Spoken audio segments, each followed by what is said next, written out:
Teaching your service dog to heel. There is much confusion in the service dog world about what is heeling and what isn't. Before we can start talking about teaching a dog to heel, we need to know exactly what you are asking him to do. Here's some definitions. Heel. A dog stays in a specific position next to your body within a few inches, usually with eyes looking at you. The handler is usually upright and staring ahead, holding their body in somewhat rigid position. This skill takes much concentration and is very hard for a dog to maintain for even short periods. Heeling is typically seen in competition, military, or other hierarchical-based situations. Even the high-level dogs are only asked to do it for 5 minutes at a time. Service dogs only need heeling when negotiating tight spaces, high distractions, or crossing streets. Teaching this takes incredible concentration on both ends of the leash. A typical cue for heeling is heel. Here's a golden retriever showing how to do it off-leash competition heeling. You can see how much effort this would be for a dog to maintain for long periods. Thank you to Ada Sims and Lexi from Reward That Puppy Dog Training, Inc. for the demo video. Dog in heel position of handler on grass. Loose leash walking. The dog walks with a 6-foot or shorter leash, keeps slack in the leash.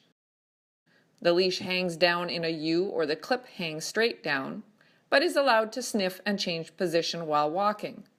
The dog may look at the handler or use their peripheral vision and other senses to keep track of the handler's position.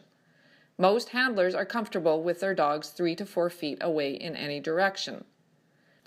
While in indoor retail situations with crowds or narrow busy sidewalk type locations, service dogs are required to stay within 2 feet of the handler but do not need to be that close in general.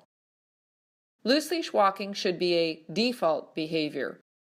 Default means that the dog does it when he is not told to do any other behavior. He can rely on the equipment, the handler's body position, and context to know what behavior to do. It takes much training to get to this stage. Here is another golden learning to loose leash walk in public with her handler. She doesn't have to look at the handler, just stay in close and keep the leash loose. Handler with golden walking on a loose leash using treats. A challenging behavior. The challenge for both heeling and loose leash walking is that it requires the dog to have a high level of impulse control, the ability to resist distractions and stay in position, and that they must hold that position for a long time. It requires the same of the human. Being attached by a line is not natural for a dog or a human. We are free-ranging individuals. Even formal dancing for short periods is difficult for many people. Both partners have to learn how to work together to keep it a comfortable experience for both of them. The teaching process requires short, frequent training periods with high level of reinforcement in many carefully chosen environments to help both partners succeed. If done well, it can really build the bond between the two team members. Do corrections work? Corrections such as collar pops only work in the short term. If you have to keep using them, they aren't working. Head collars don't teach the dog anything except to give in to the head collar. Take it off and the dog moves away from the handler. Both of these approaches are aversive for a dog. To build and enhance a strong relationship with your service dog, we need to teach the dog the behavior we want, not punish him for what we don't. Time has to be spent specifically focusing on teaching your dog the desired position, no matter what is going on around you, how good a scent is, or who may be approaching you. That needs to be taught specifically and incrementally, not just as a byproduct of doing other training. How to help your dog be successful. The dogs that are successful loose leash walkers are the ones who understand the position you want them to be in first. Most dogs do best with learning to walk leash-free first. Most importantly, the handler learns to let the dog control himself rather than to direct the dog at all times. For some people, this can be a hard habit to change. Another aspect is if your dog is off leash, you are more likely to be aware of where your dog is in relation to you rather than rely on leash pressure to tell you that. This awareness, including eye contact, physical proximity, as well as changes in tension on the leash, are a big part of the connection between you and your dog when you're working.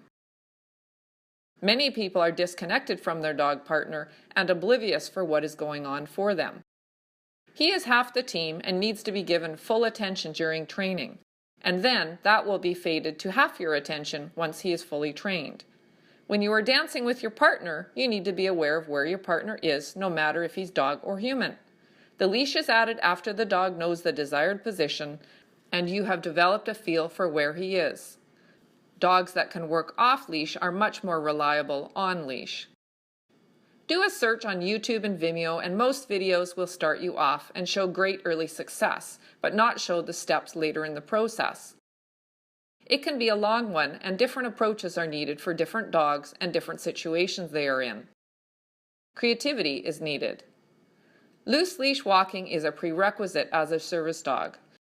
Since loose leash walking is a necessary prerequisite for all service dogs, and if he cannot walk on a loose leash with distractions, he is not ready to start public access. If you want to follow a step-by-step procedure to teach your dog to loose leash walk successfully, check to see if my loose leash walking classes are being offered online this month. Current registrations are the first Wednesday to the second Wednesday of every month.